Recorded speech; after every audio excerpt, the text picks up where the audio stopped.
கடவுள் நம்பிக்கையே இல்லாத நம்ம ஹீரோ சிவபெருமான் கிட்ட என்னோட நெமலி எங்க இருக்கான்னு கண்டுபிடிச்சு தாங்க சிவையான்னு மனசார வேண்டுறான். அப்போ பாத்தீங்கன்னா அங்க பயங்கரமான காத்து வீசுது. ஒரு யானை நெமலியை தூக்கிக்கிட்டு வந்து நம்ம ஹீரோ கிட்ட போட்டுட்டு போயிடுது.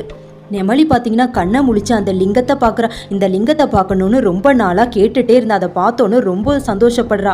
ஹீரோ கிட்ட சொல்றா, என்னை டெய்லியுமே இங்கே கூட்டிட்டு வா, நான் இந்த லிங்கத்துக்கு பூஜை பண்ணணும்னு சொல்றா. நம்ம ஹீரோ பார்த்தீங்கன்னா ஏன் நம்ம டெய்லியும் இங்கே வரணும், இந்த லிங்கத்தை நம்ம அங்கேயே தூக்கிட்டு போயிடலான்னு அந்த லிங்கத்தை தூக்க போறா நம்ம ஹீரோ. அந்த லிங்கத்தை நம்ம ஹீரோவால் தூக்கவே முடியல.